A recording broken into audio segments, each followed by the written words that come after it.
Imagina depositar los ahorros de toda tu vida en manos de un hombre respetado, admirado, intocable.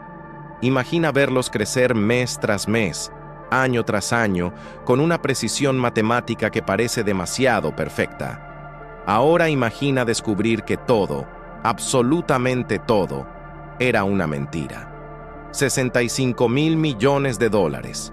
La estafa más grande en la historia de Wall Street. Y el hombre detrás de ella no era un delincuente callejero, era un titán de las finanzas, un filántropo admirado, el expresidente de la bolsa de valores Nasdaq. Esta es la historia de Bernard Madoff. Era el verano de 1999 cuando Harry Markopolos, un analista financiero de Boston, recibió un encargo que cambiaría su vida. Su jefe le pidió que replicara la estrategia de inversión de un tal Bernie Madoff, un financiero de Nueva York que entregaba rendimientos imposiblemente consistentes, entre 1 y 2% cada mes, subiendo en una línea casi perfecta de 45 grados. Markopolos se sentó frente a su computadora y comenzó a analizar los números. Le tomó exactamente 5 minutos llegar a una conclusión aterradora. Los retornos de Madoff no solo eran imposibles de replicar, eran matemáticamente imposibles de lograr. No existían en el mundo real de las finanzas, solo existían en la geometría o en el fraude. Bernard Madoff había comenzado su carrera en 1960 a los 22 años, con apenas $5,000 que había ganado trabajando como guardavidas en las playas de Long Island y un préstamo de su suegro. Con ese capital fundó Bernard L. Madoff Investment Securities. Desde el primer día, su propuesta fue seductora, bajo riesgo y altos rendimientos. Demasiado bueno para ser verdad, pensarían algunos.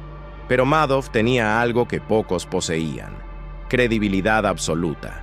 Durante décadas construyó una reputación impecable en Wall Street. Fue presidente de Nasdaq entre 1990 y 1993.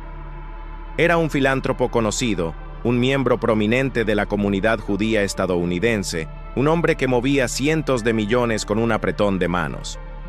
Pero había un piso en sus oficinas donde nadie entraba, un piso lleno de papeles viejos y computadoras obsoletas, un piso donde se gestaba el mayor fraude de la historia financiera moderna. Lo que Madoff operaba era un esquema Ponzi clásico, pero ejecutado con una sofisticación y una escala nunca antes vista. El concepto era simple: utilizar el dinero de los nuevos inversores para pagar a los antiguos, creando la ilusión de ganancias reales. En realidad, Madoff no invertía el dinero de nadie, no compraba acciones, no realizaba operaciones en el mercado. Simplemente escribía números en estados de cuenta falsos. Los retornos que mostraba a sus clientes eran ficción pura, pero la ficción era tan convincente, tan meticulosamente construida, que engañó a bancos internacionales, millonarios, premios Nobel, directores de cine como Steven Spielberg, actores como Kevin Bacon y al dueño de los Mets de Nueva York, Fred Wilpon.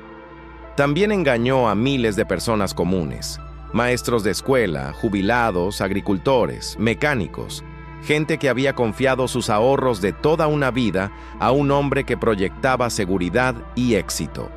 Mientras tanto, Harry Markopolos no podía dormir. En mayo de 2000, apenas 6 meses después de descubrir el fraude, presentó su primera denuncia formal ante la oficina de Boston de la Comisión de Bolsa y Valores, la SEC. Llevó 12 banderas rojas, 12 razones por las que Madoff tenía que ser un fraude. La SEC no hizo nada. Markopolos insistió en 2001, nada. En 2005, presentó un informe de 21 páginas titulado «El fondo de inversión más grande del mundo es un fraude», con 30 señales de alerta detalladas. La SEC lo ignoró nuevamente. Durante 8 años, Markopolos gritó en el desierto, advirtiendo sobre un incendio que nadie más parecía ver. Llegó a temer por su vida, convencido de que Madoff podría mandarlo matar si descubría su investigación. La burbuja finalmente explotó en diciembre de 2008, pero no porque las autoridades hicieran su trabajo. Fue la crisis económica mundial la que detonó el colapso. Los inversores, aterrorizados por la recesión, comenzaron a retirar su dinero. 7.000 millones de dólares en solicitudes de retiro llegaron a las cuentas de Madoff. Él solo tenía 300 millones para responder. La pirámide, sostenida durante más de 40 años, se desmoronó en cuestión de días. La noche del 9 de diciembre de 2008, Madoff convocó a una cena en su lujoso apartamento del Upper East Side de Manhattan. Estaban su esposa Ruth y sus dos hijos, Mark y Andrew, ambos ejecutivos en la parte legítima de su empresa. Les confesó la verdad. Todo era una mentira, un esquema Ponzi gigantesco. No había inversiones, no había ganancias reales, solo deudas monumentales y una estafa de proporciones inconcebibles. Mark y Andrew no pudieron creerlo. Al día siguiente, denunciaron a su propio padre al FBI. El 11 de diciembre de 2008, Bernard Madoff fue arrestado. Entonces, comenzó la tragedia humana. 10 días después del arresto, Thierry de la Villechette, un aristócrata francés de 65 años que había perdido entre 1.500 y 2.000 millones de dólares con Madoff, se cortó las venas en su oficina de Nueva York. 2 meses más tarde, William Foxton, un veterano de guerra británico condecorado, se disparó en la cabeza tras perder todos sus ahorros en el esquema. Durante la Navidad de 2008, el propio Madoff y su esposa Ruth, bajo arresto domiciliario y sumidos en la desesperación, intentaron suicidarse tomando un puñado de pastillas. Despertaron a la mañana siguiente. La dosis no fue letal. El 12 de marzo de 2009, Bernard Madoff compareció ante el Tribunal Federal de Manhattan. Durante 75 minutos tuvo que repetir 11 veces la palabra culpable. 4 cargos de fraude, 3 de lavado de dinero, 1 de falso testimonio, otro por perjurio, otro por presentar documentación falsa a la SEC y otro de robo de planes de pensiones. Declaró que había comenzado el fraude en la década de 1990, aunque algunos investigadores creen que empezó mucho antes. Confesó haber estafado a casi 40.000 personas en 136 países. El 29 de junio de 2009, el juez Denny Chin lo sentenció a 150 años de prisión, el máximo permitido por ley. Madoff no solo robó dinero, dijo el juez, destruyó vidas. Pero el verdadero castigo de Madoff no vendría solo de la justicia.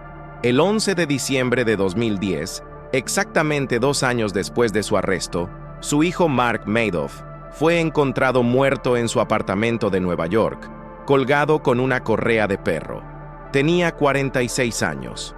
No pudo soportar la vergüenza, las demandas, las acusaciones de haber sido cómplice de su padre. En 2014, su hermano Andrew murió de cáncer. Su esposa Ruth, la única que visitaba a Bernie en prisión, cortó todo contacto con él después del suicidio de Mark. Se mudó sola a Connecticut. La familia Madoff quedó destruida. En una entrevista desde prisión en 2010, Madoff mostró su verdadero rostro.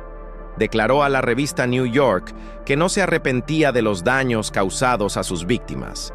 Dijo que sus clientes eran avaros y estúpidos. Agregó que la prisión era una liberación para él. Sin embargo, años después, en conversaciones con periodistas, reconoció una sola cosa: destrocé a mi familia. Dejé un legado de vergüenza a mis nietos. Eso es algo con lo que cargaré el resto de mi vida. Bernard Lawrence Madoff murió en prisión el 14 de abril de 2021, a los 82 años, de causas naturales. Para entonces, solo se había recuperado aproximadamente el 30% del dinero robado. Miles de víctimas nunca vieron un centavo de vuelta. Fundaciones benéficas colapsaron. Jubilados perdieron todo. Familias enteras quedaron en la ruina. La historia de Bernie Madoff no es solo la historia de un estafador. Es la historia de cómo la codicia colectiva puede cegar hasta a los más inteligentes, de cómo las instituciones encargadas de protegernos pueden fallar de manera catastrófica y de cómo un hombre con suficiente carisma y credibilidad puede construir una mentira tan grande que nadie se atreva a cuestionarla. Harry Markopolos lo vio. Gritó durante casi una década. Nadie lo escuchó. Porque a veces, las verdades más aterradoras son aquellas que están escondidas a plena vista, esperando el momento perfecto para revelarse. Y cuando finalmente lo hacen, dejan tras de sí un rastro de destrucción que trasciende el dinero, penetrando directamente en el corazón de la vida humana. 65.000 millones de dólares, 2 hijos muertos, miles de vidas arruinadas. Y una pregunta que todavía resuena en las sombras de Wall Street. ¿Cuántos otros Bernie Madoff están ahí afuera, en este preciso momento, construyendo su próxima pirámide perfecta?